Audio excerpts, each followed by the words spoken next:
আসসালামু আলাইকুম।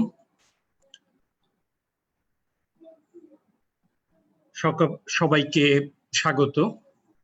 আমাদের ইসকেমিক হার্ট ডিজিজের প্রথম আমরা যে পার্ট শেষ করেছি সেই পার্টের পরে আমরা দ্বিতীয় পার্টে ইসকেমিক হার্ট ডিজিজ নিয়ে কথা বলতে চাচ্ছি। তো প্রথম পার্টে আমরা মায়োকার্ডিয়াল ইনফার্কশন এবং আনস্টেবল অ্যানজাইনা এবং তার ম্যানেজমেন্ট সম্পর্কে আলাপ করেছি। এখন আজকে আমরা এখানে যে ব্যাপারটা নিয়ে আলাপ করব সেটা অ্যানজাইনা নিয়ে আলাপ করব। তো খুব সম্প্রতি অ্যানজাইনার চিকিৎসা এবং কনসেপ্টে কিছু নতুন চেঞ্জ আসছে, যেটা গতানুগতিকভাবে আমরা আগে ক্রনিক স্টেবল অ্যানজাইনা হিসাবে জানতাম বা বলতাম। সেই ক্রনিক স্টেবল অ্যানজাইনাকে এখন নতুনভাবে 2019 সালে জাস্ট গত বছরই নতুনভাবে এটাকে ক্রনিক করোনারি সিনড্রোম হিসাবে আখ্যায়িত করা হয়েছে এবং টোটালি একটা চেঞ্জ আসছে মানে ইসকেমিক হার্ট ডিজিজের ভিতরে, যে টোটাল ইসকেমিক হার্ট ডিজিজকে দুইটা ভাগে ভাগ করা হয়েছে। একটা হলো ক্রনিক করোনারি সিনড্রোম আর একটা হলো একুট করোনারি সিনড্রোম। খুব সিম্পলি তারা দুই ভাগে ভাগ করে নিয়েছেন, যদিও এটা আগে ক্লাসিফিকেশন ছিল chronic stable angina, acute coronary syndrome এবং সাডেন কার্ডিয়াক ডেথ। এখান থেকে আমরা যেহেতু ক্রনিক মানে করোনারি সিনড্রোম হিসাবে আসছে, আমরা এটা সম্পর্কে অল্প কিছু জানতে চাচ্ছি যে এটা কি আছে এটার ব্যাপারে। তো আমরা যদি ইন্ট্রোডাকশনে বলি যে করোনারি আর্টারি ডিজিজ এবং ইসকেমিক হার্ট ডিজিজ, অনেকেই সমার্থক ভাবতে পারেন যে করোনারি আর্টারি ডিজিজ যেটা, ইসকেমিক হার্ট ডিজিজও সেটা, যদিও প্রায় একই রকম, কিন্তু একটু পার্থক্য আছে যে করোনারি আর্টারি ডিজিজ সমস্ত ডিজিজই যা হোক ইসকেমিক হার্ট ডিজিজ সেটা করোনারি হার্ট ডিজিজের জন্য, কিন্তু করোনারি হার্ট ডিজিজ হইলেই যে সে ইসকেমিক হার্ট ডিজিজ হবে এমনটি না। করোনারি হার্ট ডিজিজের একটা সাবসেট যেটা ইসকেমিয়া এবং সাপ্লাই এবং ডিমান্ডের ভিতরে মিসম্যাচ হবে এবং যেটা ইসকেমিয়া প্রডিউস করবে বা সিমটম প্রডিউস করবে, সেটাই ইসকেমিক হার্ট ডিজিজ। তো বইয়ের ভাষায় যদি আমরা বলতে চাই তাহলে coronary artery disease is the most common causes of angina and acute coronary syndrome that we have learned in our last classes, that is the most common causes of morbidity and mortality. So angina causes, so coronary artery disease causes angina in the form of chronic coronary syndrome, and when it is associated with acute coronary syndrome, it may lead to mortality and morbidity. It is a pathological process, that is coronary artery disease, characterized by atherosclerotic plaque accumulation in the epicardial coronary arteries, whether it may be obstructive or non-obstructive. And ischemic heart disease is a different subset of disease. And in this condition, there is a inadequate supply of blood and oxygen to a portion of the myocardium associated with disturbance of myocardial function. যদি আমরা মানে definition দেখি ischemic heart ডিজিজের, তাহলে একটা জিনিস আমরা দেখব যে এখানে একটা টার্ম যোগ করা আছে, ডিস্টারবেন্স অফ মায়োকার্ডিয়াল ফাংশন অথবা মায়োকার্ডিয়াল ডিসফাংশন হতে হবে। চেস্ট পেইন, যে কোনো মানুষের চেস্ট পেইনই হতে পারে, ব্যথা থাকতেই পারে, সে কার্ডিয়াক হোক নন কার্ডিয়াক হোক, যে কারণেই হোক, তার সাথে যদি মায়োকার্ডিয়াল ডিসফাংশন না থাকে তাকে ইসকেমিক হার্ট ডিজিজ হিসেবে লেবেল করা যাবে না। আমরা পরবর্তীতে আরো দেখব। এখানে একটা ওকাল্ট মানে করোনারি আর্টারি ডিজিজ বলা হয়েছে। করোনারি আর্টারি ডিজিজ কিন্তু আসলে সেই ম্যানিফেস্টেশন করোনারি না, অন্য বা অ্যাথেরোস্ক্লেরোটিক ভাস্কুলার ডিজিজ থাকতে পারে, যেমন peripheral vascular disease, intermediate claudication অথবা স্ট্রোক। এইগুলোও কিন্তু সমর্থকভাবে coronary artery disease ischaemic heart ডিজিজের একটা অংশ, কিন্তু এটা এখন এই মুহূর্তে সিমটম নাই, কিন্তু পেরিফেরাল ভাস্কুলার ডিজিজ হিসেবে আছে। যদি এইরকম স্টেবল মানে করোনারি আর্টারি ডিজিজ অথবা ক্রনিক স্টেবল অ্যানজাইনা, যেটা আমরা এখন ক্রনিক করোনারি সিনড্রোম হিসাবে বলতেছি, and this disease can have a long stable periods, but also it can be unstable at any time, typically due to acute atherosclerotic thrombotic event caused by plaque rupture or erosion. মানে এই যে stable coronary artery disease থাকে বা stable angina থাকে, সে পেশেন্টটা অনেকদিন ধরে এইভাবে stable থাকতে পারে। তার মানে পেশেন্টের অ্যাট রেস্ট কোনো চেস্ট পেইন থাকবে না, অন এক্সরশন যখন হবে তখন চেস্ট পেইন হবে এবং রেস্ট নিলে আবার কমে যাবে। এই যে এরকম একটা কন্ডিশন, সে দীর্ঘদিন এভাবে থাকতে পারে। কিন্তু এই মধ্যেই এটা মাঝে মাঝে সেই এই স্টেবল কন্ডিশন আনস্টেবল হয়ে যেতে পারে যদি তার প্ল্যাকটা কখনো রাপচার হয়, ইরেশন হয় এবং এর উপরে থ্রোম্বোটিক ইভেন্ট জমে, তখন আর ক্রনিক স্টেবল অ্যাঞ্জাইনা হিসেবে থাকবে না। তখন chronic stable angina will turn to unstable angina or acute coronary syndrome. So there is a dynamic nature of the coronary artery disease process, results in various clinical presentation, which can be conveniently categorized as either acute coronary syndrome that we have taught in our last classes, and the chronic coronary syndrome. This is new concept in the coronary artery disease. তো এইভাবে সহজভাবে তারা যেহেতু dynamic একটা process coronary artery disease, এটা কখনো stable থাকতে পারে, কখনো আনস্টেবল হয়ে যেতে পারে এবং সার্কমস্টেন্সিয়াল এভিডেন্সের উপরে যত প্লাক রাপচার অথবা প্লাক ফরমেশন হয়ে যেতে পারে। এইভাবেই যদি ischaemic heart disease, coronary heart ডিজিজকে আমরা ভাগ করি, তাহলে দুইটা ভাগে ভাগ করে সহজভাবে ক্রনিক করোনারি সিনড্রোম এবং একুট করোনারি সিনড্রোম। আগে আমরা যেহেতু একুট করোনারি সিনড্রোম জানি, তার কাউন্টারপার্ট ক্রনিক করোনারি সিনড্রোম। এখানে যদি আমরা চার্টটা দেখি, যদি দেখি আমরা, তাহলে একটা ক্রনিক মানে স্টেবল আর্টারি ডিজিজ, এটা দীর্ঘদিন স্টেবল থাকতে পারে যদি আমি মানে মেজার্স গুলো মাইনে চলি। মেজার্স গুলো মাইনে চলা কি, যদি নিয়মিত ভাবে ঔষধ খায় এবং রিস্ক ফ্যাক্টর তার মডুলেশন করে থাকে এবং যে সমস্ত ফ্যাক্টর তাকে ইন্টারাকশন করবে যে পরবর্তীতে ইসকেমিয়া প্রডিউস করার জন্য, সেই সমস্ত ফ্যাক্টর থেকে সে যদি দূরে থাকতে পারে, মনে কর ওরি, অ্যাংজাইটি, টেনশন, ইমোশন,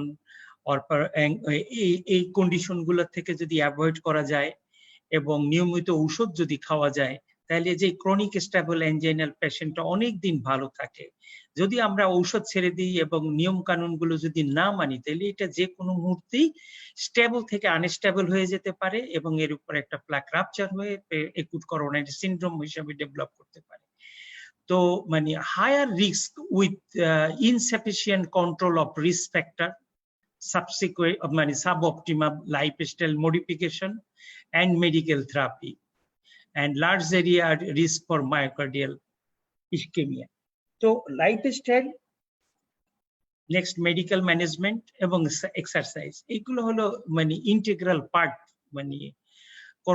মানে ক্রনিক করোনারি সিনড্রোমের। যেহেতু ডাইনামিক প্রসেস, অতএব এটাকে যদি আমরা মানতে পারি তাহলে হবে। কারণ অনেক ক্ষেত্রে সাব ক্লিনিক্যাল থাকে, মানে অ্যাথেরোস্ক্লেরোটিক প্লাক, আপনারা জানেন যে 20 বছরের পর থেকে শুরু হয় প্লাগের ইভ্যালুয়েশন। আমরা পরবর্তীতে চার্টে আমরা দেখব যে ইভ্যালুয়েশনটা আমাদের এইভাবে শুরু হয়। তো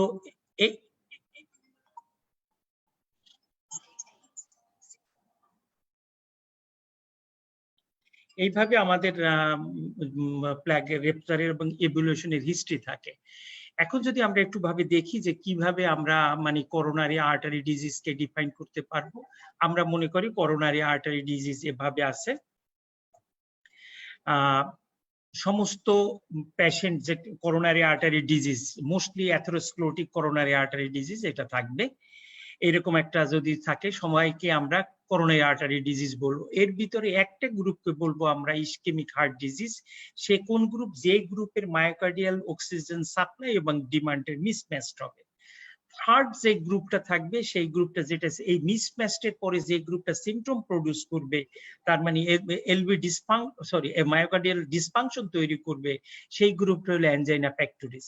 অ্যানজাইনা পেক্টোরিসকে সহজভাবে দুই ভাগে ভাগ করা গেছে। একটা হলো আনস্টেবল অ্যানজাইনা, যে চেস্ট পেইন রেস্টে যেটা হবে সেটা হলো আনস্টেবল অ্যানজাইনা, যেটা আমরা একুট করোনারি সিনড্রোমের ভিতরে আমরা ডিসক্রাইব করছি, এবং যেটা অন এক্সারশনে হবে, এক্সারসাইজে হবে, সেটা হবে স্টেবল অ্যানজাইনা বা ক্রনিক করোনারি সিনড্রোমের ভিতরে হবে। তো সহজভাবে coronary artery disease, ischaemic heart disease এবং অ্যানজাইনা পেক্টরিসকে এইভাবে ভাগ করা যায়। সুতরাং ইসকেমিক হার্ট ডিজিজ মানে সাপ্লাই এবং ডিমান্ডের মিসম্যাচ এবং chest pain on exertion, that is the constitute the ischemic heart disease and chronic coronary syndrome. এটা আগের ক্লাসিফিকেশন আমাদের মানে যে স্টুডেন্ট যারা আছে তাদের বইতে এটা এখনো আসে নাই, সেই জন্য আপনারা ক্রনিক করোনারি সিনড্রোমের ক্ষেত্রে পরীক্ষার সময় এটা ক্রনিক স্টেবল অ্যানজাইনাই আপনারা বলেন।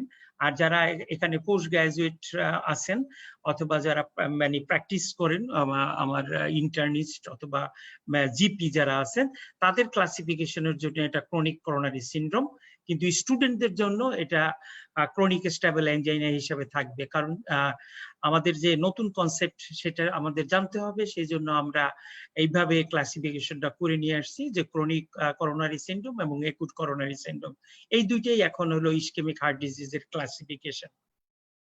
স্যারদের কাছে মানে নতুন লাগতে পারে ক্রনিক করোনারি সিনড্রোম, সেই জন্য আমরা পরীক্ষায় যেহেতু আপনার বইয়ের মধ্যে নাই, আপনি না বলে এখানে ক্রনিক স্টেবল অ্যানজাইনা হিসাবে বলবেন।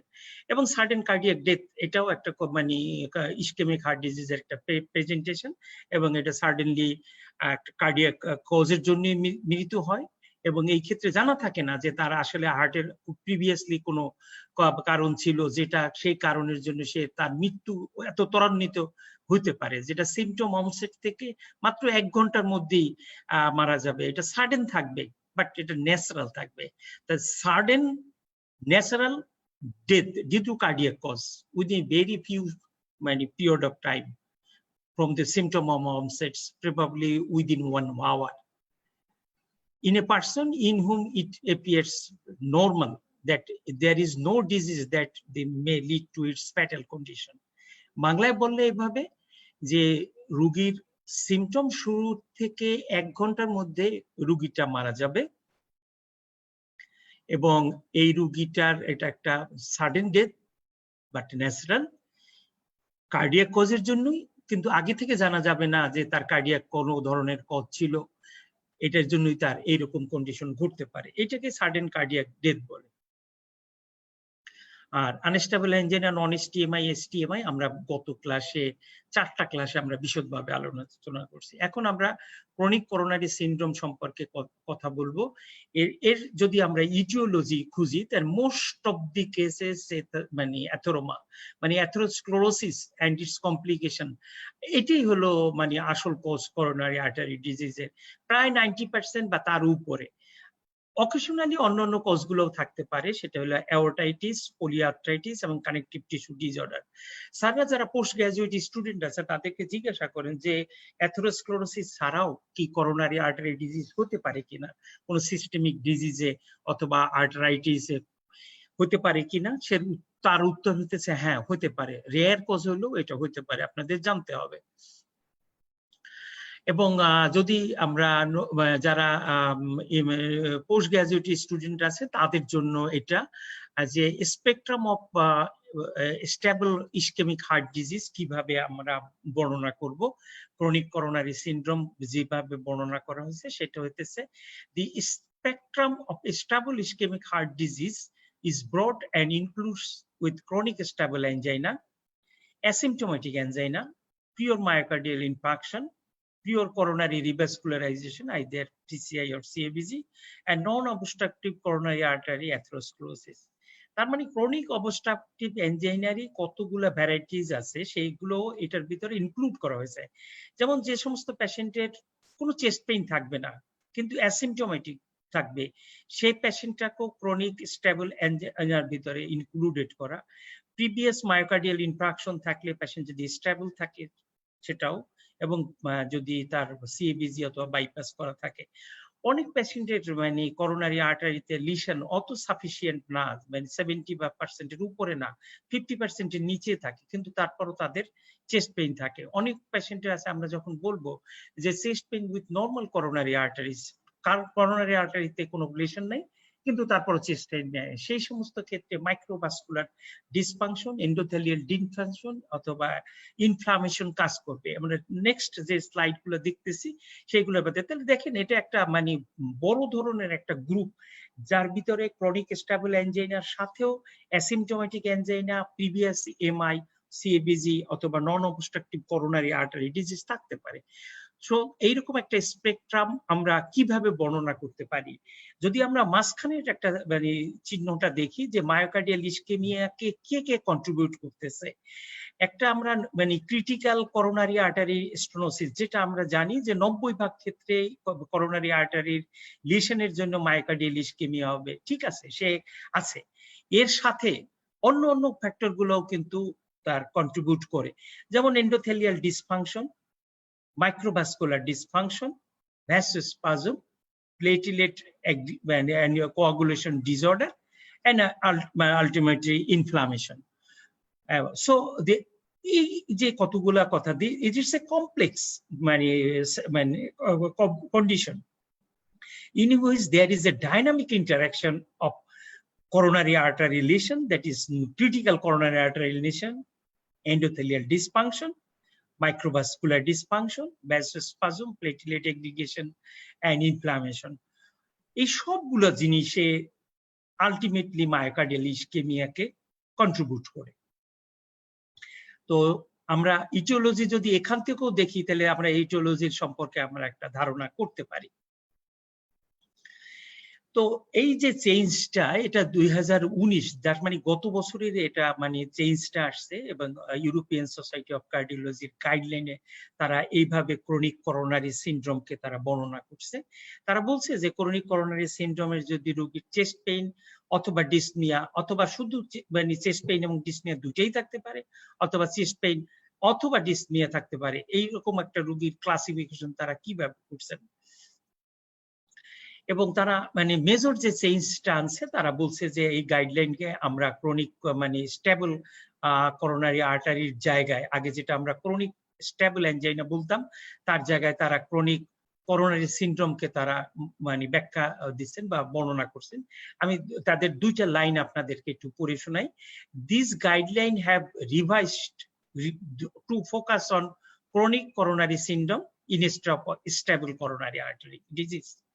These changes emphasize the fact that the clinical presentation of coronary artery disease can be categorized as either acute coronary syndrome or chronic coronary syndrome, যেটা আমরা আগে প্রিভিয়াসলি আমরা দেখে আসছি।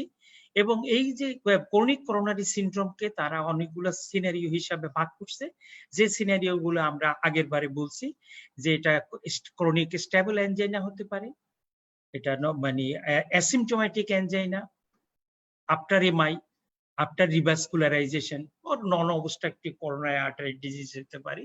এইরকম কতগুলো সাবসেট এই স্টেবল আর্টারি ডিজিজের মধ্যে যদি মিলে যখন বর্ণনা করছে, তখন তারা ক্রনিক করোনারি সিনড্রোম হিসাবে বর্ণনা করছে। এবং ইএসসির গাইডলাইন অনুসারে তারা চেস্ট পেইন এবং ডিসনিয়া এবং করোনারি আর্টারি ডিজিজ, যদি সাসপেক্টেড করোনারি আর্টারি ডিজিজ হয়, তাহলে তাকে তার মানে ক্লাসিফিকেশন অফ সাসপেক্টেড অ্যাঞ্জাইনা এইভাবে ক্লাসিফিকেশন করছেন তিনটা ভাগে: টিপিক্যাল অ্যাঞ্জাইনা, অ্যাটিপিক্যাল অ্যাঞ্জাইনা এবং নন অ্যাঞ্জাইনাল চেস্ট পেইন। দেখেন নিজেরটা মানে কিন্তু অ্যাঞ্জাইনা হিসাবে বলতেছি, কিন্তু এটা অ্যাঞ্জাইনা না, কারণ আমরা জানি অ্যাঞ্জাইনার ডেফিনেশন অনুসারে it's a imbalance between myocardial oxygen supply and demand. So যদি নন অ্যাঞ্জাইনাল হয়, চেস্ট পেইন হবে, কিন্তু মায়োকার্ডিয়াল অক্সিজেন ডিমান্ড এবং সাপ্লাইয়ের কোনো মানে সমস্যা থাকবে না, সেই সমস্ত ক্ষেত্রেতে আমরা এটাকে নন অ্যাঞ্জাইনাল মানে চেস্ট পেইন বলবো। দেখেন typical angina meets the following characteristics. Number one, constricting discomfort, that is chest pain with definite quality in front of the chest or in the neck, jaw, shoulder or arm. Number two, precipitated by physical exertion. Number three, relieved by rest or nitrates within 5 minutes. যদি কারো এই তিনটা character থাকে, সহজ অর্থে যদি chest pain on exertion, relieved by rest and produced by exertion, or chest pain with definite quality and duration. Definite quality bolte the constrictive type যেটা আছে central chest pain এবং duration less than 5 minutes usually, but it may vary, but usually it is less than 5 minutes. যদি 5 মিনিটের কম একটা chest pain centrally located থাকে, constrictive type থাকে এবং যা জ, নেক এবং আর্মে রেডিয়েশন হয় এবং যা এক্সর্শনের সাথে আসে, রেস্টের সাথে কমে যায়, আপনার ক্লিনিক্যালি আপনি ডায়াগনোসিস করে দিতে পারেন ইটস টিপিক্যাল এনজাইনা।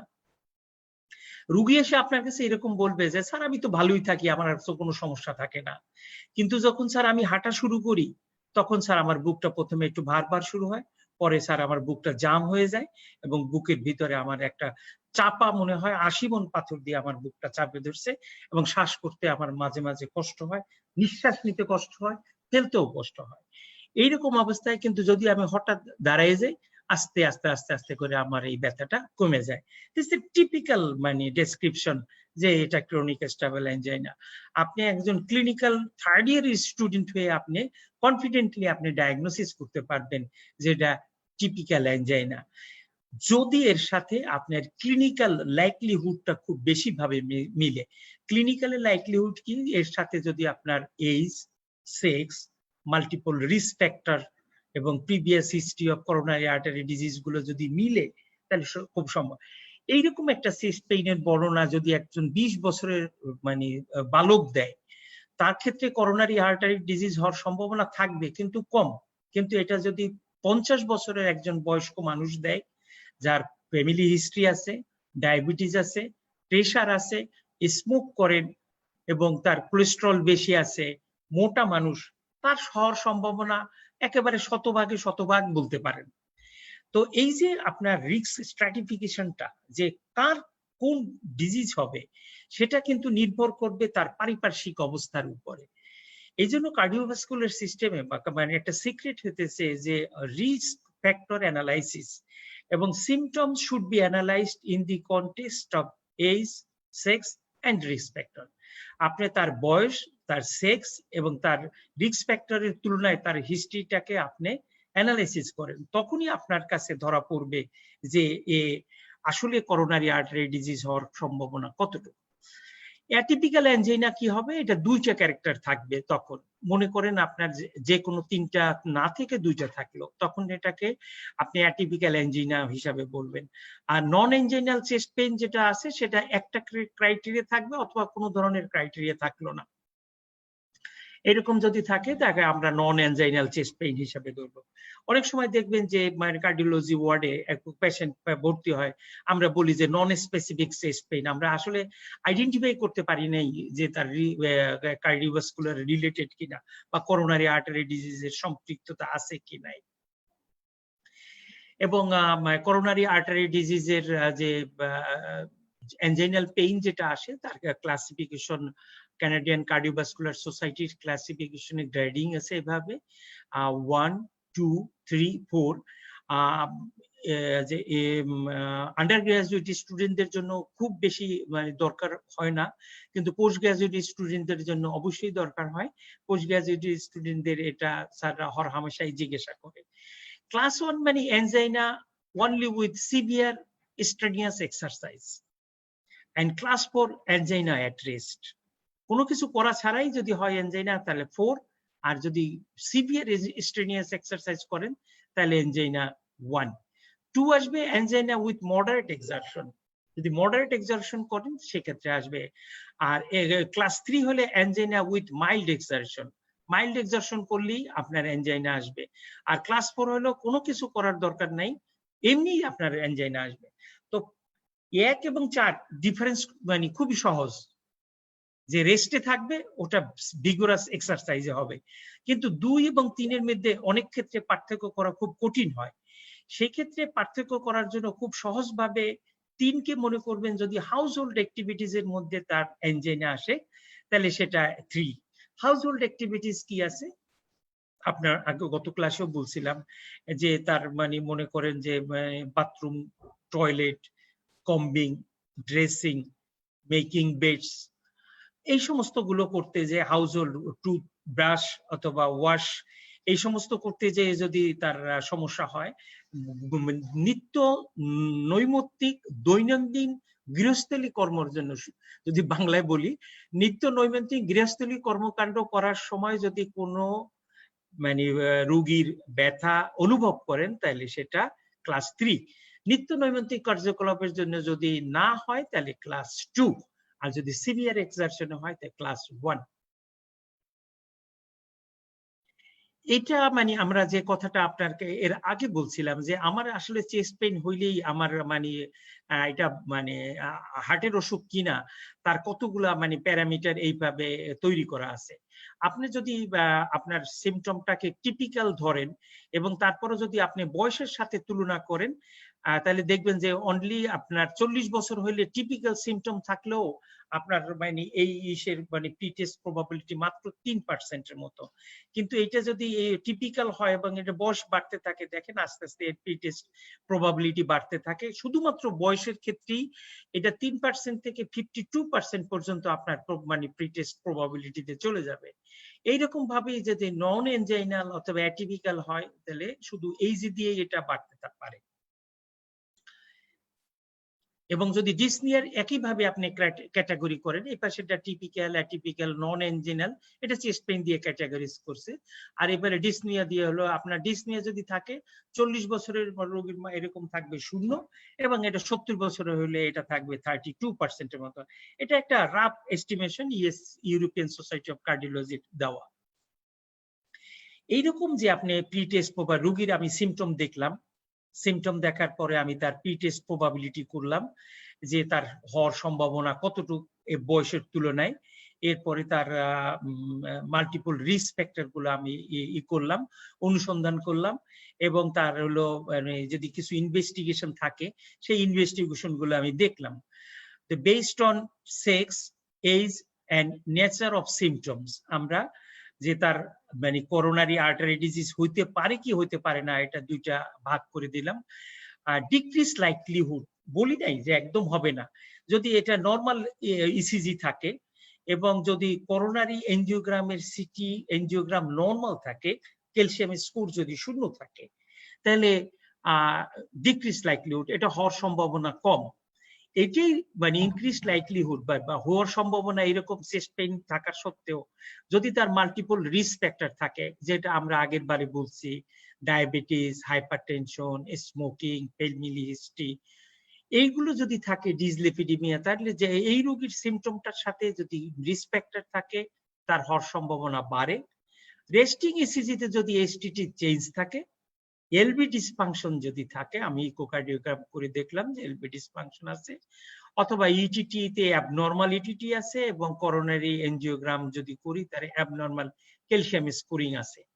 এই যে আমার রোগীর সিমটম অ্যানালাইসিস করার সাথে তার রিস্ক ফ্যাক্টরের মডুলেশন করার পরে আপনারা এটা যদি মনে করেন যে ওই স্যালাইন তৈরির মতো, যে রোগীর মানে লবণ, তারপরে পানি এবং সুগার অথবা গুড় দেওয়ার পরে যেরকম ঘুটা দেন, এইরকম রোগীর চেস্ট পেইন, তারপরে রিস্ক ফ্যাক্টর, তারপরে ইনভেস্টিগেশনস, এগুলো যদি সবকিছু মিলে আপনি যদি ঘুটা দেন তাহলে ঘুটে দেওয়ার পরে আপনার বের হবে যে ক্লিনিক্যাল লাইকলিহুড আছে কি নাই।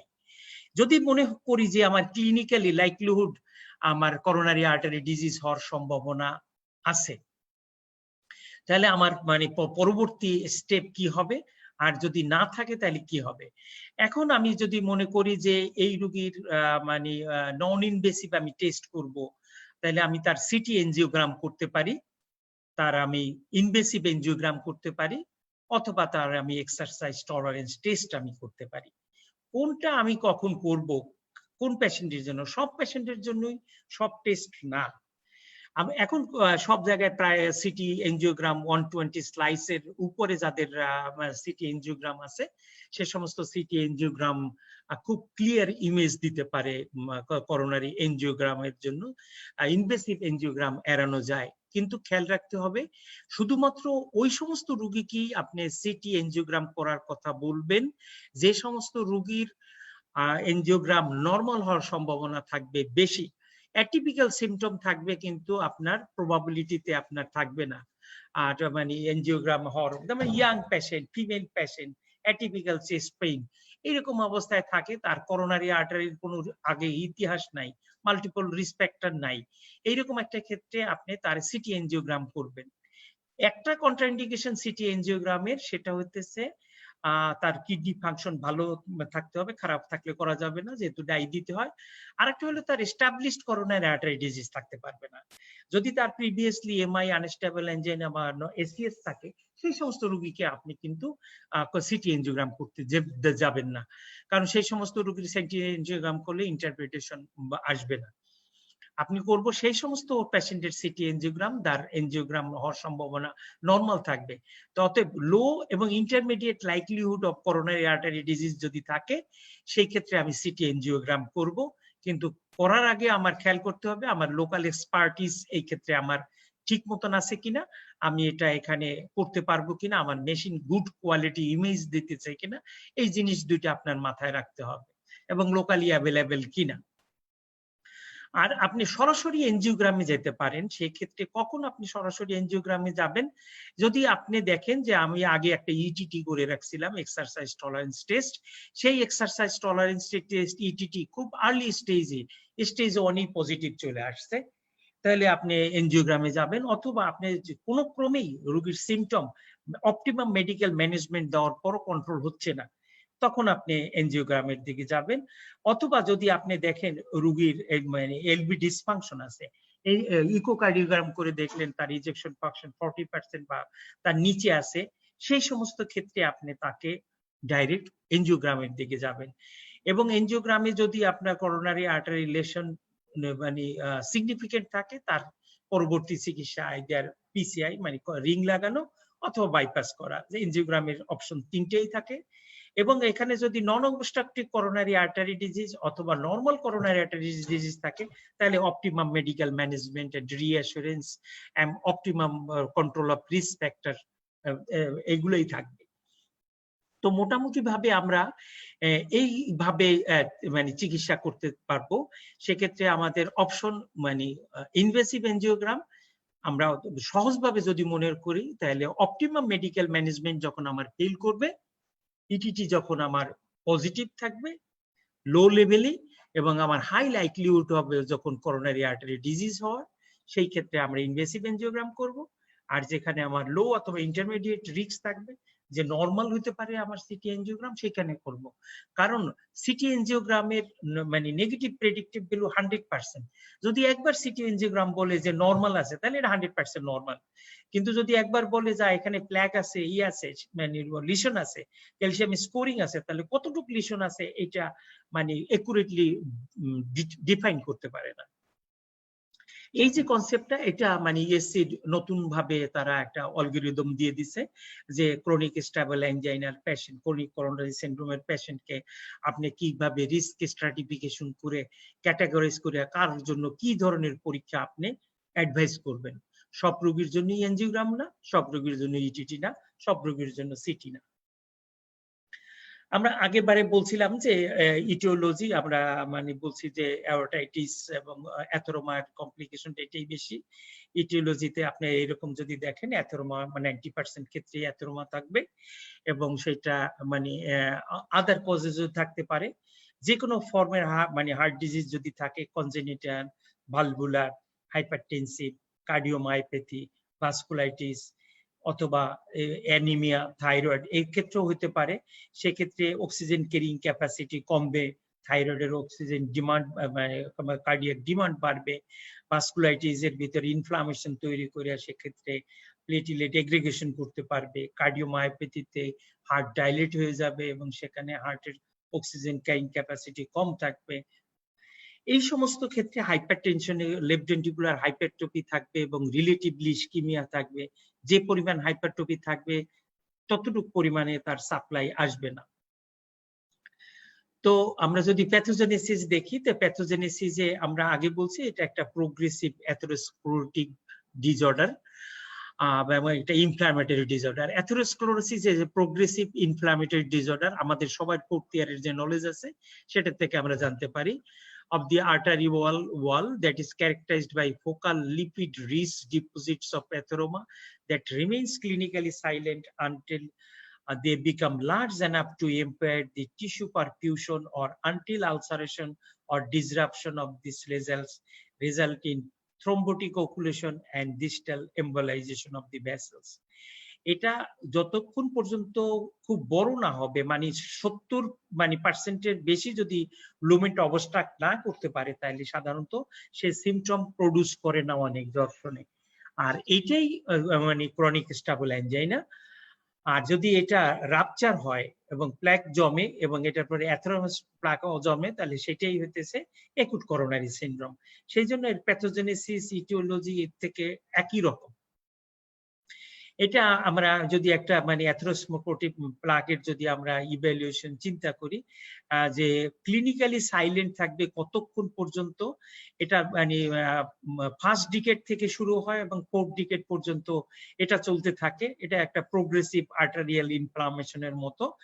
প্রথমে এটা ইন্টিমাল মানে আইসোলেটেড ম্যাক্রোফেজ থাকে, সেখান থেকে এন্ডোথেলিয়ালের ভিতরে ফ্যাটি স্ট্রিক হিসাবে জমে, মেইনলি ইন্টারসেলুলার লিপিড অ্যাকুমুলেশন হয়। সবার ক্ষেত্রে ইন্টারসেলুলার লিপিড অ্যাকুমুলেশন হয়। এক্ষেত্রে মানে ভেরিয়েবল ডিগ্রি অফ সেলুলার পলিপারেশন হয়, যেমন এক্সট্রা সেলুলার লিপিড মানে কোর জমতে থাকে এবং এক্সট্রা সেলুলার লিপিড কোরের সাথে মানে টাইপ 2 চেঞ্জ থাকে এবং এক্সট্রা সেলুলার লিপিড কোর এর মধ্যে জমতে থাকে। এরপরে এই লিপিড কোর এবং fibrous layer, multiple lipid course থাকে এবং মেইনলি ক্যালসিফিকেশন এবং ফাইব্রোটিক চেঞ্জ থাকে এবং স্মুথ মাসেল পলিপারেশন থাকে। এবং এই একটা প্ল্যাগ এইভাবে তৈরি হয়, ভিতরে মানে কোলেস্ট্রল প্ল্যাগ থাকে। এটা যদি কোনো ক্রমে আলসারেশন ও মাইক্রোজেন, তাহলে মাইক্রো এমবালাইজেশন হয়, তাহলে সেক্ষেত্রে একুট করোনারি সিনড্রোম হিসাবে দেখতে পারে। নিচের দিকের যে পোর্শন গুলো আছে আমাদের, এইটা এই নিচের এই পোর্শনটা আপনার একুট করোনারি সিনড্রোম হিসাবে হবে, আমরা আগের বারে বর্ণনা করছি। কিন্তু এই দিক থেকে যে সমস্ত লেশন গুলো আছে সেটা ক্রনিক স্টেবল অ্যাঞ্জাইনা হিসাবে থাকবে। এর ক্লাসিফিকেশন এরকম প্রোগ্রেশন 1, 2, 3, 4, 5 এবং 6 হিসাবে আছে। এবং এখানে যদি আপনি দেখেন যে আপ টু মানে ফোর্থ বা থার্ড ডিকেড পর্যন্ত যদি থাকে, growth mainly by lipid accumulation, শুধুমাত্র কোলেস্ট্রল জমে জমে এটা মানে লিপিড অ্যাকুমুলেশন হয়। এবং যদি ন্যাচারাল হিস্ট্রি দেখেন, ফোর্থ দিকে 40 বছরের পরে স্মুথ মাসেল এবং কোলাজেন টিস্যু ইনক্রিজ করতে থাকে এবং মানে ফোর্থ ডিকেডের পরে থ্রোম্বোসিস এবং হেমাটোমা হওয়ার সম্ভাবনা থাকে। মেইনলি অ্যাথেরোস্ক্লেরোসিসের প্রথমের দিকে আপনার লিপিড অ্যাকুমুলেশন হয়, এরপরে স্মুথ মাসেল পলিপারেশন হয়, কোলাজেন ফাইবার পলিপারেশন হয় এবং থ্রোম্বোসিস এবং হেমাটোমা হয়। তো এই এবং যদি এইটা ক্লিনিক্যালি সাইলেন্ট থাকে, যদি এটা রিলেশন কম থাকে এবং এটা যদি সাফিসিয়েন্টলি বড় থাকে, তাহলে এটা অবস্ট্রাকশন তৈরি করে সিমটম তৈরি করতে পারে, অথবা এটা আলসারেশন হয়ে গেলে একুট করোনারি সিনড্রোম হিসাবে বর্ণনা করতে পারে। There is a complex dynamic interaction between the mechanical wall stress and atherosclerotic lesion. Vulnerable plaques, পরীক্ষার সময় মাঝে মাঝে স্যাররা জিজ্ঞাসা করে একটা স্টেবল প্লাগ আর একটা ভালনারেবল প্লাগের মধ্যে তুমি কিভাবে ডিফাইন করবা। এটা মানে আমি বর্ণনা করার জন্য আমি বলি, একটা পেঁয়াজের খোসা যদি আপনি মনে করেন আর একটা রসুনের খোসা যদি মনে করেন, রসুনের খোসা যদি খুবই পাতলা এবং থিন থাকে, এটা হলো আনস্টেবল প্লাগের ক্যারেক্টারিস্টিক্স। আর যদি আপনি পেঁয়াজের খোসা মনে করেন, সেটা হইতেছে স্টেবল প্লাগ। স্টেবল প্লাগ আর মানে typified by a small lipid and thick fibrous cap, heavy calcification and plentiful মানে কোলাজেন ক্রসলিংস এটসেট্রা খুব কম থাকে, তাহলে তার ফাইব্রাস ক্যাপটা ঠিক থাকে এবং ভিতরে লিপিডটা কম থাকে। পরীক্ষার সময় এইটুকু বলতে পারলেই যথেষ্ট। আর রসুনের মানে যদি মনে রাখতে পারেন, তাহলে এটা থিন ফাইব্রাস ক্যাপ থাকবে এবং ভিতরে প্রচুর পরিমাণে কোলেস্ট্রল কোর থাকবে। Vulnerable plaques are characterized by lipid-rich core and thin fibrous caps and speckled with calcification and increased inflammatory cells that release specific enzymes to degrade the matrix protein. তার মানে এটার মধ্যে ইনফ্লামেটরি সেল হিসাবেও থাকবে এবং এগুলা আপনার প্রোটিন মানে ডিগ্রেড করে দেবে। যদি ইনফ্লামেটরি প্রসেসটা বেশি চলতে থাকে, তাহলে সেখান থেকে তারা প্রোটিওলাইটিক এনজাইম তৈরি করবে এবং প্রোটিওলাইটিক এনজাইম তৈরি করার পরে সে সেল ওয়াল মানে থিন ফাইব্রাস ক্যাপকে রাপচার করে দিয়ে এখানে আলটিমেটলি প্লেটলেট অ্যাগ্রিগেশন করে থ্রম্বাস তৈরি করতে পারে। তাহলে স্টেবল এবং আনস্টেবল এনজাইনার মধ্যে এই ধরনের পার্থক্য। আমরা একটা ছবি দেখবো স্টেবল আনস্টেবল এনজাইনার, তখন বুঝতে পারবো। তাহলে যদি আমরা একদম সামার করতে চাই, তাহলে স্টেবল এনজাইনা মানে ক্রনিক করোনারি সিনড্রোম আসলে এরকম একটা পোর্শন এর হলে স্টেবল এনজাইনা, আর বাকি দুইটা যে যদি আমরা ক্রনিক করোনারি সিনড্রোম হিসাবে দেখি, তাহলে সেক্ষেত্রে ভ্যাসোস্পাস্টিক এনজাইনা এবং মাইক্রোভাস্কুলার এনজাইনা যদি যোগ করে দিই একসাথে, তাহলে আমরা সব এই স্পেকট্রামটা ক্রনিক করোনারি সিনড্রোম হিসাবে থাকবে। আদারওয়াইজ ক্রনিক করোনারি সিনড্রোমের একটা পোর্শন শুধুমাত্র স্টেবল এনজাইনা। আপনার একটু বুঝতে যেন আমাদের ভুল না হয় যে তাই কি স্টেবল এনজাইনা বাদ হয়ে গেছে, না, স্টেবল এনজাইনা বাদ হয়ে যায় নাই, স্টেবল এনজাইনা স্টেবলই আছে এবং তার সাথে আরো কতগুলো জিনিস একত্রে বর্ণনা করে তারা ক্রনিক করোনারি সিনড্রোম হিসাবে বর্ণনা করছে। এই প্লাগটার কথা যদি দেখেন, এদিকে স্টেবল প্লাগ দেখেন, একটা অ্যাথেরোস্ক্লেরোটিক দুই জায়গায় যদি তাকাই দেখেন, এটা থিক মানে ফাইব্রাস ক্যাপ থাকে এবং ভিতরে মানে মানে লিপিড কম থাকবে। এবং এখানে প্যাথোফিজিওলজি থাকবে fixed stenosis and stable fibrous cap. স্টেনোসিসটা ফিক্সড থাকে, এখানে ডাইনামিক থাকে না, কিন্তু একুট করোনারি সিনড্রোমে ডাইনামিক প্রসেস থাকে, এখানে স্পাজম মানে লিড করতে পারে এবং মানে রিলেটিভলি মানে ফিক্সড স্টেনোসিস এক্ষেত্রে। আর এটা ডাইনামিক স্টেনোসিস, এক সময় বাড়তে থাকে, এক সময় কমতে থাকে, ভেরিয়েশন থাকে এবং রাপচার হয়ে যায় প্লাগটা invariably. Clinical features demand lead ischaemia, supply মানে ডিমান্ড যদি বাড়ে, যদি কোনো কারণে টেকিকার্ডিয়া অথবা left ventricular hypertrophy, severe anaemia, thyrotoxicosis, বেরি এই সমস্ত ক্ষেত্রে যদি যখন ডিমান্ড বাড়বে, দ্যাট লিডস টু ইসকেমিয়া। আর এখানে সাপ্লাই লিডস টু ইসকেমিয়া, যেহেতু এক্ষেত্রে করোনারি প্লাগটা রাপচার হয়ে যায়, রাপচার হয়ে যাওয়ার পরে এখানে প্লাগ মানে বন্ধ হয়, অতএব সে সাপ্লাই বন্ধ হয়ে সে মানে ইসকেমিয়া তৈরি করে, আর ওখানে ডিমান্ড বেড়ে যায়, সেই জন্য ইসকেমিয়া তৈরি করে। Stable angina related to effort, আমরা আগের বারে বর্ণনা করছি যে এটা রেস্টে থাকে না এবং যখন শুরু হয় তখন। আর এটা হলো সিমটমস অ্যাট রেস্ট, আমরা আগে দেখছি আনস্টেবল এনজাইনা নন এসটিএসিএস, এটা রেস্টে হয়। এটা আমাদের জন্য এখন সুবিধা হয়েছে এটা বোঝার জন্য, এটা প্রেডিক্টেবল। স্টেবল এনজাইনাল কোর্সকে প্রেডিক্ট করা যায় যে আগে থেকে থাকে না, রেস্টে বাড়বে, কমে যায় এবং এক্সারসাইজে বাড়ে। এটা আনপ্রেডিক্টেবল, এটা কখন মানে যে এটা আনস্টেবল এনজাইনের থেকে এমআই হবে, এসটি সেগমেন্ট ইলাভেটেড এমআই হবে, এটা বোঝা খুবই কঠিন, কারণ ক্লিনিক্যাল সিনারিও এটা ভেরি করে আর বিভিন্ন কন্ডিশনের উপরে। সিমটমস ওভার লং টাইম, আমরা তার ন্যাচারাল যে হিস্ট্রি দেখছিলাম সেখানে বলছিলাম যে স্টেবল করোনারি আর্টারি ডিজিজটা স্টেবল থাকতে পারে দীর্ঘদিন, যদিও এটা মাঝে মাঝে আনস্টেবল হইতে পারে এবং প্লাক রাপচার হলে আনস্টেবল এনজাইনা অথবা একুট করোনারি সিনড্রোম হিসাবে দেখা যেতে পারে। এবং রিস্ক অ্যাসেসমেন্ট মানে সিমটমস অন মানে মিনিমাল এক্সরশন আর এক্সারসাইজ টেস্ট করলে আমরা পাইতে পারি, অথবা সিটি এনজিওগ্রাম করলে বুঝতে পারি। এটা যদি এই ইসিজি দেখি, তাহলে ইসিজি রেস্টে যে ইসিজি থাকবে তাতে চেঞ্জ থাকবে এবং ইসিজি চেঞ্জ উইথ সিমটম থাকবে এবং ইলাভেটেড ট্রোপোনিন থাকবে। আপনারা জানেন ইসিজি তে চেঞ্জ থাকে এবং রেস্ট পেইন অন মানে রেস্টে চেস্ট পেইন থাকবে, ইসিজি তে চেঞ্জ থাকবে এবং ট্রোপোনিন রেস্ট থাকবে।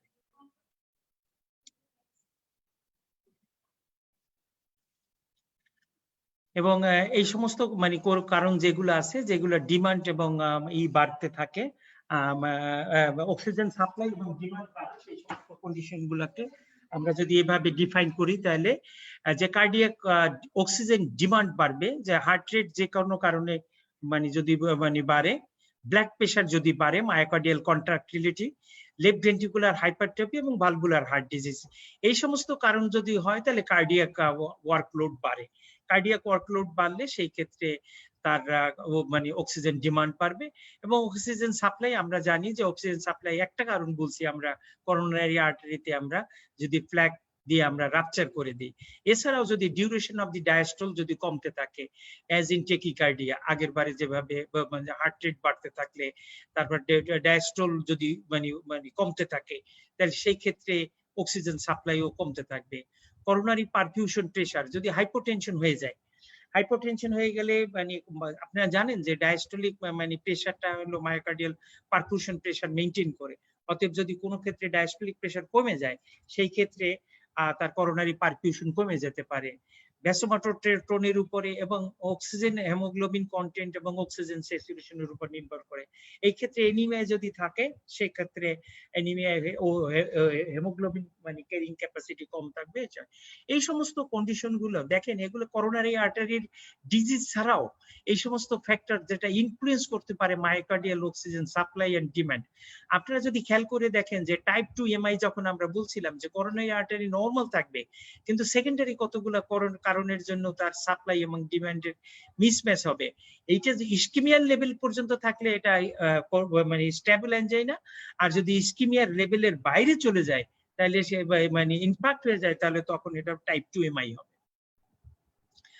তো আমরা যদি প্রেজেন্টেশন বলি যে আসলে অ্যাজ এ হোল, মানে আমি প্রেজেন্টেশনটা এখানে রাখছি এই জন্য যে স্টুডেন্টদের পরীক্ষার সময় জিজ্ঞাসা করা হয় যে দুইটা জিনিস জিজ্ঞাসা করা হয় যে আপনারা ইসকেমিক হার্ট ডিজিজের অথবা করোনারি আর্টারি ডিজিজ প্রেজেন্টেশন বলেন। তখন হলো প্রেজেন্টেশন বলতে গেলে আপনার মানে asymptomatic to cardiac collapse, clinic মানে ইসকেমিক হার্ট ডিজিজ অ্যাসিম্পটোমেটিক থাকতে পারে এবং আপনার কাছে সাডেন কার্ডিয়াক ডেথ নিয়ে আসতে পারে। এটা মানে ভেরি করবে এক এক জনের জন্য এক এক রকম। কিন্তু যদি স্যাররা জিজ্ঞাসা করে যে ক্লিনিক্যাল প্রেজেন্টেশন কি হতে পারে, তাহলে আমরা ক্লাসিফিকেশন জানি যে chronic coronary syndrome, acute coronary syndrome, sudden cardiac death, এই তিনটে জিনিসের সাথে আপনি দুইটা জিনিস যোগ করে দেবেন, দুইটা কমপ্লিকেশন, একটা অ্যারিথমি একটা ফেইলর। তো অ্যারিথমি এবং ফেইলর যদি আপনি যোগ করে দিতে পারেন তাহলে আর ক্লিনিক্যালি ক্লাসিফিকেশন যদি করতে পারেন ইসকেমিক হার্ট ডিজিজের, তাহলে সেটাই ক্লিনিক্যাল মানে ক্লিনিক্যাল প্রেজেন্টেশন।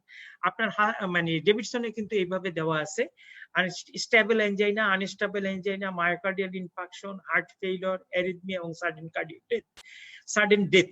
তো সাডেন ডেথ আর আনস্টেবল এনজাইনা এবং স্টেবল এনজাইনা মায়োকার্ডিয়াল ইনফাকশন, এটা আমরা ক্লিনিক্যাল ক্লাসিফিকেশন ইসকেমিক হার্ট ডিজিজের। হার্ট ফেইলিয়ার এবং অ্যারিথমি এই দুটো কমপ্লিকেশন, এই দুইটা জিনিসের। তাই ক্লিনিক্যাল প্রেজেন্টেশন এবং ক্লিনিক্যাল এবং ইসকেমিক হার্ট ডিজিজের প্রেজেন্টেশন কি আপনাকে জিজ্ঞাসা করে সেটা আগে ভালো করে শুনে আপনি তারপরে অ্যান্সার করবেন। পরীক্ষার সময় যেহেতু স্যাররা এনজাইনা পেক্টোরিস হিসাবে শুনতে চাইবে, অথবা স্টুডেন্টদের জন্য স্টেবল করোনারি আর্টারি ডিজিজ অথবা এনজাইনা পেক্টোরিস, এটাই আমি এইভাবেই বলতে চাই।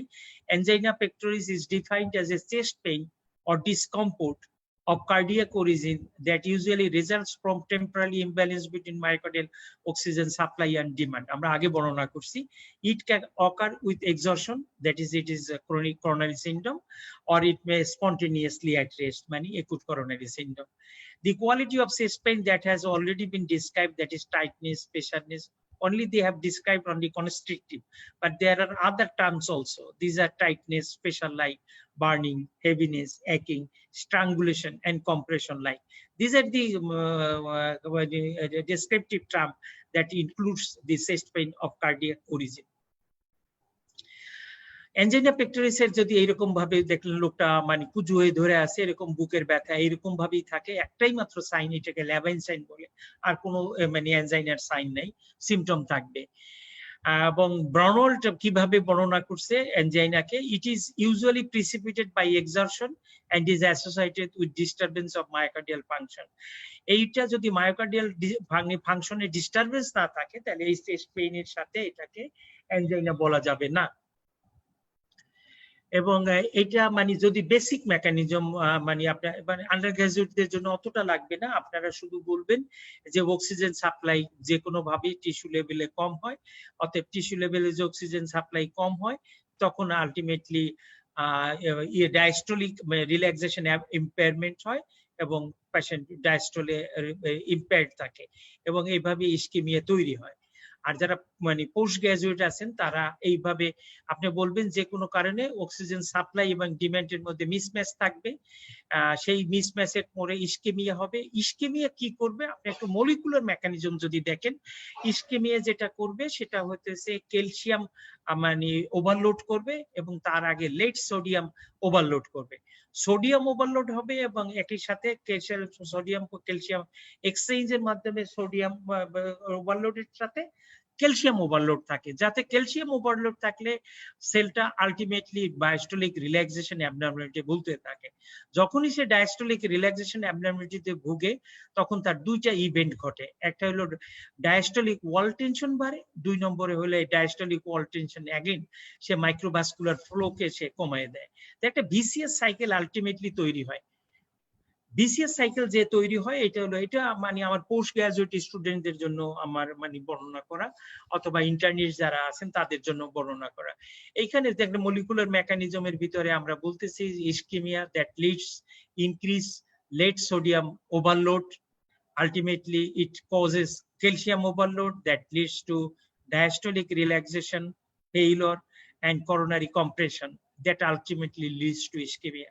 তো একবার যদি সোডিয়াম এবং ক্যালসিয়াম ওভারলোড হতে পারে, সে ডায়াস্টলে ফিলিং অ্যাবনর্মালিটি করে সে তৈরি করতে থাকে। দেখেন সোডিয়াম ওভারলোড হলো এখানে, আলটিমেটলি ক্যালসিয়াম ওভারলোড হলো এখানে, এখানে ক্যালসিয়াম ওভারলোড হওয়ার পরে ইনক্রিজড মায়োকার্ডিয়াল অক্সিজেন কনজাম্পশন যে কোনো কারণে যদি হয় আমি সেটার জন্য, তখন আমরা আমাদের সেই সোডিয়াম এবং ক্যালসিয়াম ওভারলোডের জন্য ডায়াস্টোলিক স্টিফনেস হবে, এবং ডায়াস্টোলিক স্টিফনেস যদি হয়, আপনি যদি খুব ভালো করে খেয়াল করে দেখেন এই সমস্ত জায়গায় যে ইপিকার্ডিয়াল করোনারির পরেও যে মানে মায়োকার্ডিয়ামের ভিতরে যে ক্যাপিলারির দিকে যে ব্লাড ভেসেল গুলা যায় মায়োকার্ডিয়াম ইপিকার্ডিয়াম থেকে এন্ডোকার্ডিয়ামের ভিতরে, সেই সমস্ত ভেসেলে কোনো ধরনের ব্লক না থাকা সত্ত্বেও সে কম্প্রেশন করে, যেহেতু ডায়াস্টলে এটা স্টিফ থাকে। অতএব ছোট ছোট মাইক্রোভাস্কুলার যে সার্কুলেশন আছে, সে মাইক্রোভাস্কুলার সার্কুলেশনের উপরে আপনি যদি দেখতে পারেন তাহলে দেখবেন যে অ্যারো চিহ্ন দেওয়া আছে, এই মাইক্রোভাস্কুলার সার্কুলেশনের উপরে সে কম্প্রেশন তৈরি করে।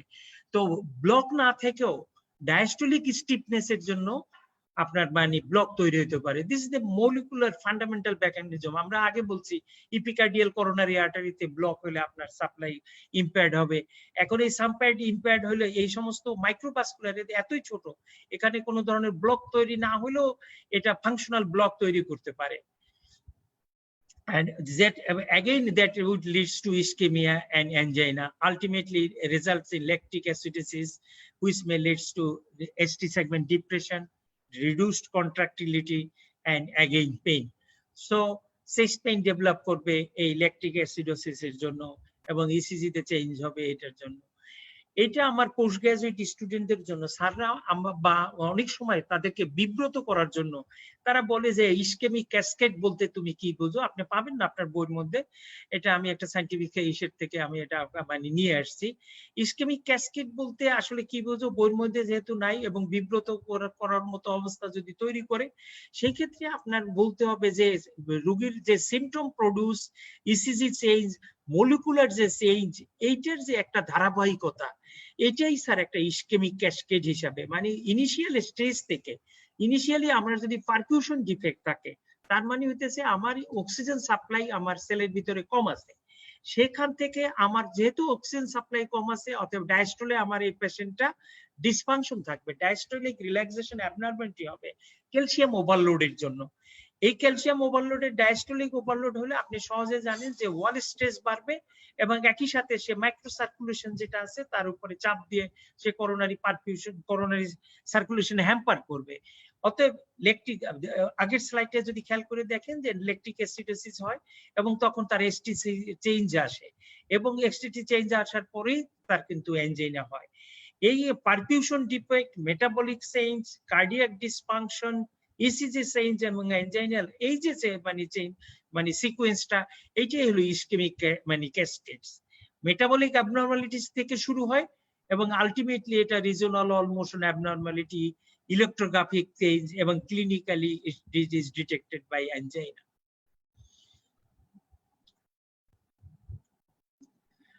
আমরা এটা বর্ণনা করছি, ক্লিনিক্যাল ফিচার্স চেস্ট পেইন থাকবে, সেন্ট্রালি এটার মধ্যে থাকবে এইরকম সাইন, একটাই সাইন, এটা লেভাইন সাইন, এরকম ভাবে বুকের উপর হাত দিয়ে থাকবে এই ক্ষেত্রে, এবং কতগুলো কমন মানে কন্ডিশন থাকবে যেগুলো আসলে অ্যাঞ্জাইনা প্রিসিপিটেট করতে পারে। Physical exertion, cold exposure, heavy meals, intense emotion, এবং আনকমন হলো লাইং ফ্ল্যাট, ডিকুবিটাস অ্যাঞ্জাইনা, এবং ভিভিড ড্রিমস, নকটার্নাল অ্যাঞ্জাইনা, রাত্রে খুব স্বপ্ন দেখা মানে তার হঠাৎ করে লাভ দিয়ে উঠে বসতে পারে, যে টেকিকার্ডিয়া এত বেশি হইলো যে তার যে সাপ্লাই ডিমান্ড বাড়লো, সাপ্লাই সে তুলনায় সাফিসিয়েন্ট ছিল না।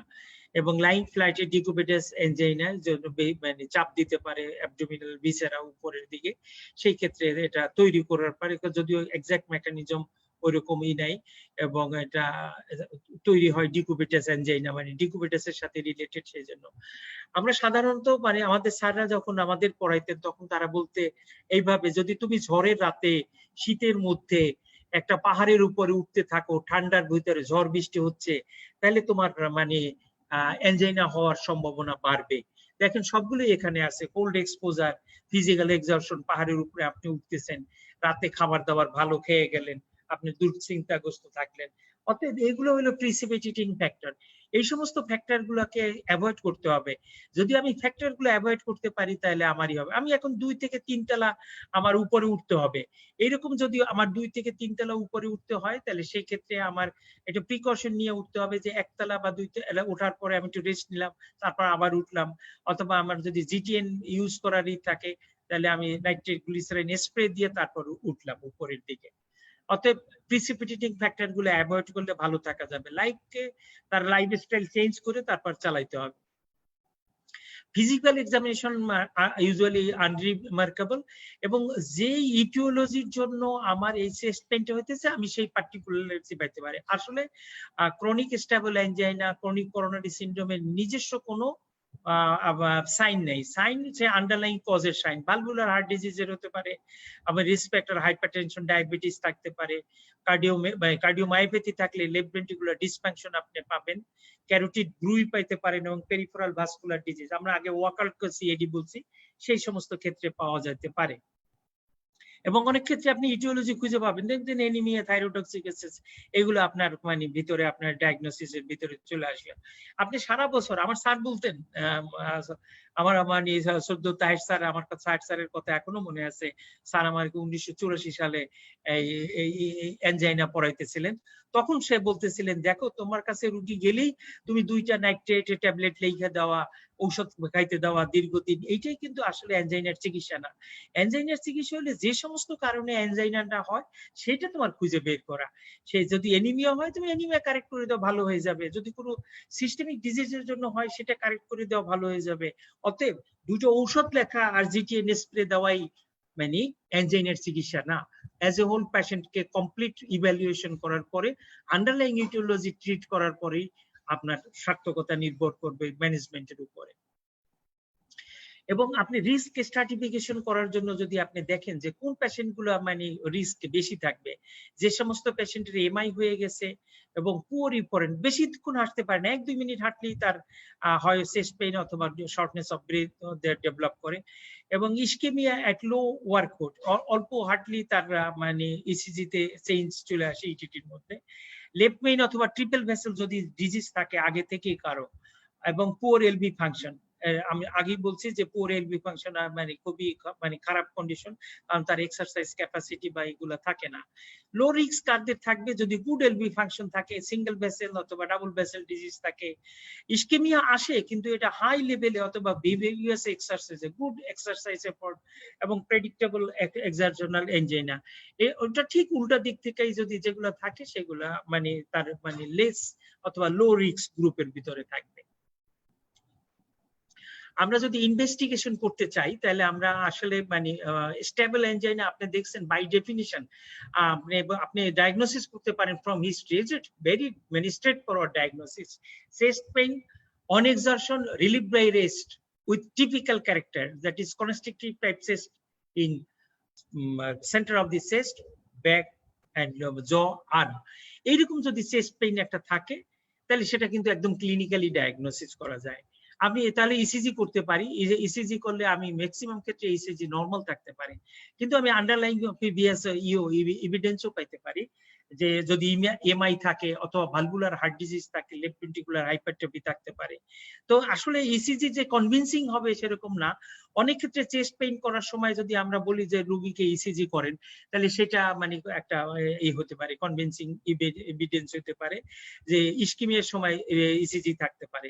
The most convincing ECG evidence reversible ST segment depression or elevation with or without inversion at the time the patient is experiencing symptom, মানে চেস্ট পেইনের সময় যদি তার রিভার্সিবল এসটি সেগমেন্ট ডিপ্রেশন থাকে, তার মানে হলো চেস্ট পেইনের সময় এসটি সেগমেন্ট ডিপ্রেশন আছে এবং রেস্ট যখন চেস্ট পেইন ছিল না বা শর্টনেস অফ ব্রেথ ছিল না সেটা ভালো হয়ে গেছে। এই যে ডাইনামিক চেঞ্জটা, এটা কিন্তু খুব সাজেস্টিভ।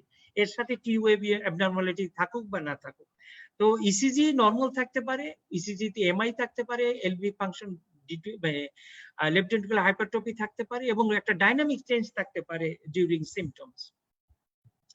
এরকম একটা ইসিজি এটা নরমাল থাকতে পারে, এটা মানে ই নাই।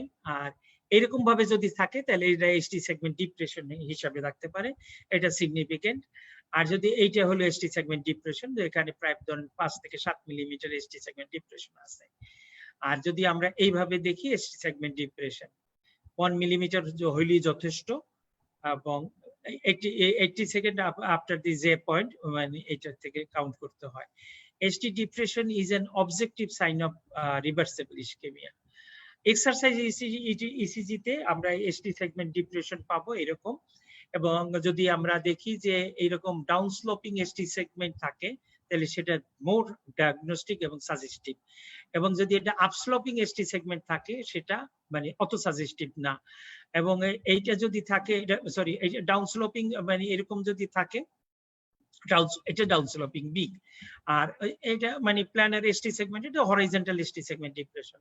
তাহলে ডাউন স্লোপিংটা সবচেয়ে বেশি মানে ইম্পর্টেন্ট, এর সাথে মানে হরাইজন্টাল ডিপ্রেশন, এবং এটা টাইপ সি যদি এরকম ডিপ্রেশন থাকে এটা সাধারণত নন স্পেসিফিক।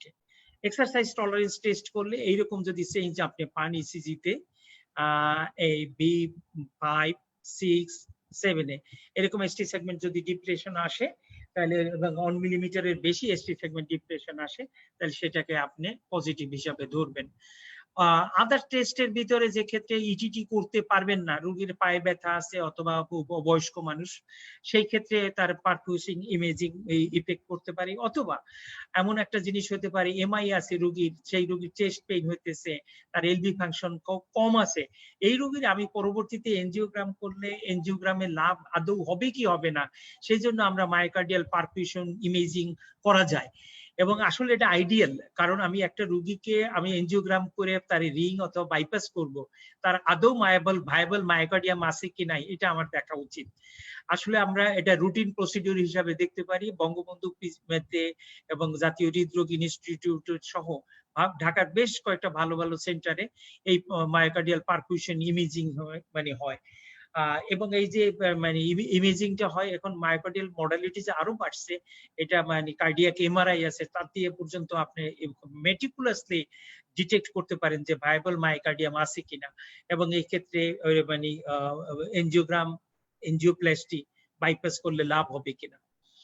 স্ট্রেস ইকোকার্ডিওগ্রাফ মানে একটা মানে বিকল্প পথ, ইকোকার্ডিওগ্রামের সাথে যদি যারা ইটিটি করতে পারবে না তাদের যদি ডোবুটামিন স্ট্রেস করা হয় তাহলে সেক্ষেত্রে হার্ট রেট বাড়াইয়া দেখা যায় যে তার রিজনাল ওয়াল মোশন অ্যাবনরমালিটি তার এক্সারসাইজের সময় হয় কি হয় না, সরি হার্ট রেট বাড়ে তখন হয় কি হয় না। এবং করোনারি এনজিওগ্রাম আমরা আগের বারে প্রি টেস্ট প্রবাবিলিটিতে আমরা দেখছি যে করোনারি এনজিওগ্রাম আমরা রিজার্ভ রাখবো, এটা ওই গ্রুপের রোগীর জন্য করব যাদের আমরা হাই লাইকলিহুড বলবো করোনারি এনজিওগ্রাম আছে। তার প্রথম ক্রাইটেরিয়া হলো patient is usually refractory to medical management.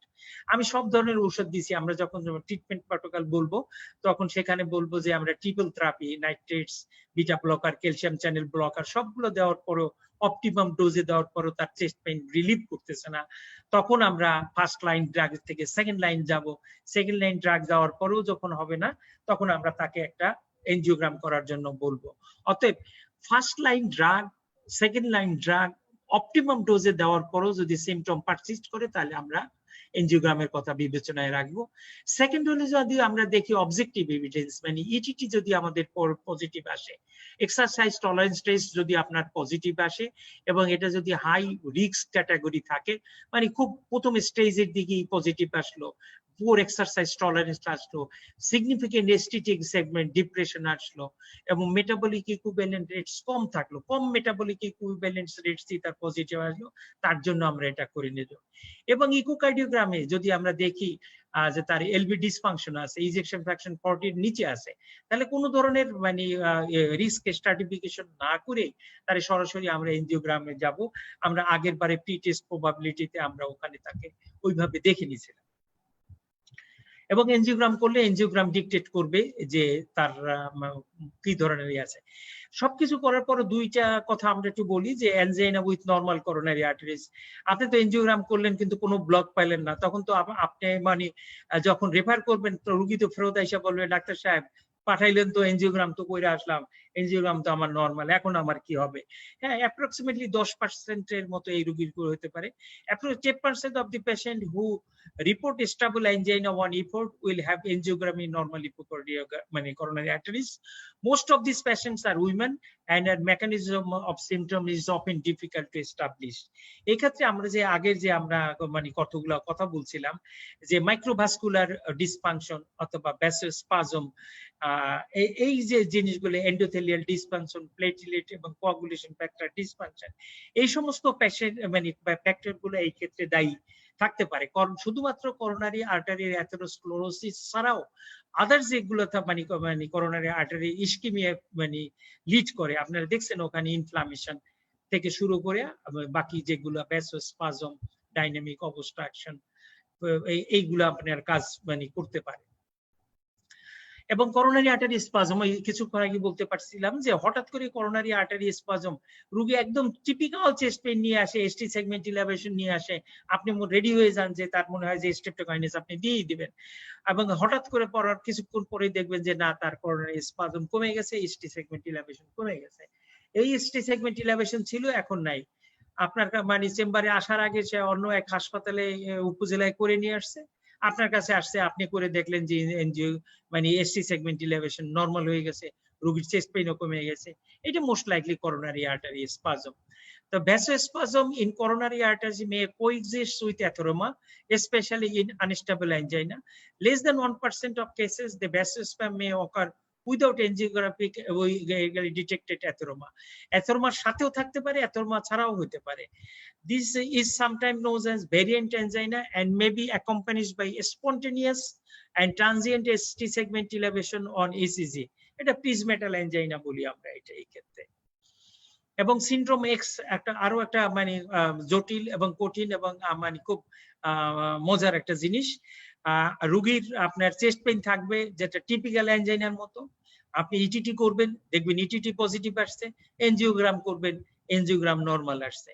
তো এটাকে সাধারণত সিনড্রোম এক্স বলে, মেটাবলিক সিনড্রোম বলে, এবং এটা বিশেষ করে ফিমেলদের হয়, ওবেস পার্সনদের হয়।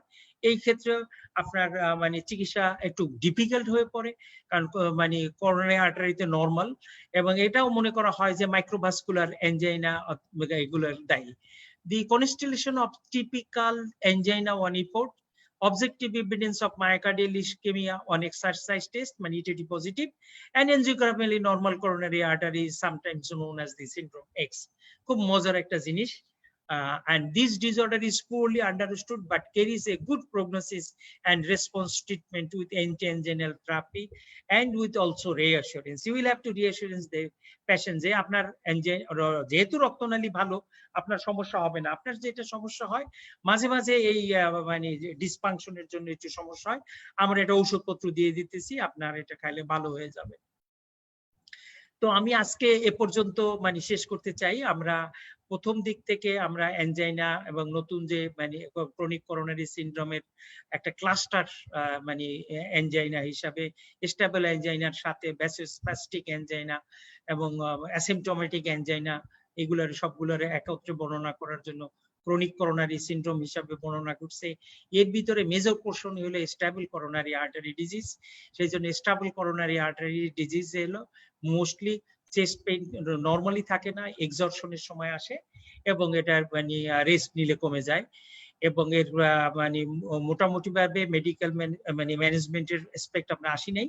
এরপরে ইনভেস্টিগেশন যদি আমরা বলি তাহলে ইনভেস্টিগেশন মোটামুটি ক্লিনিক্যালি ডায়াগনোসিস করা সম্ভব, এবং যদি প্রয়োজন হয় তাহলে সেক্ষেত্রে এক্স-রে এবং ইকোকার্ডিওগ্রাম এবং কোনো ক্ষেত্রে ইটিটি এটা ডিটেক্ট করতে পারে যে এখানে মানে রিভার্সেবল ইসকেমিয়া আছে কি নাই।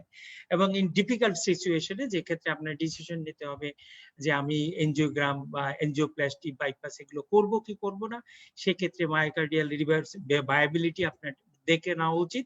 প্রিভিয়াসলি এমআই থাকে যদি সেই সমস্ত পেশেন্টের এবং এলভি ডিসফাংশন থাকে। আদারওয়াইজ যে সমস্ত পেশেন্টের এমআই নাই, ডিসফাংশন নাই, তাদের কিন্তু ভায়াবল মায়োকার্ডিয়াম ডিটেক্ট করার প্রয়োজন নাই, কারণ তার তো মায়োকার্ডিয়াম ভায়াবলই আছে। এবং রিস্ক ফ্যাক্টর এবং আপনি এর সাথে সাথে আপনি করবেন। এবং আপনার একটা জিনিস খেয়াল করতে হবে, যে সমস্ত প্রিসিপিটেটিং ফ্যাক্টর আছে যেটা মানে এনজাইনাকে প্রিসিপিটেট করতে পারে, সেই সমস্ত ফ্যাক্টরকে আপনার রিলিভ করতে হবে। তো এইভাবেই মানে যদি আমরা আজকে শেষ করি, আগামী ক্লাসে আমরা ম্যানেজমেন্ট স্ট্র্যাটেজি নিয়ে কথা বলবো। ম্যানেজমেন্ট স্ট্র্যাটেজিটা মানে আগের চেয়ে স্ট্র্যাটেজিটা কিছুটা চেঞ্জ আসছে 2019-এর গাইডলাইন অনুসারে। আমরা সেই নতুন স্ট্র্যাটেজি নিয়েও কথা বলবো। এবং আজকে তাহলে আমরা সবার কাছ থেকে এখানে বিদায় নিতে চাচ্ছি। আপনারা সকলে ভালো থাকুন। আল্লাহ হাফেজ।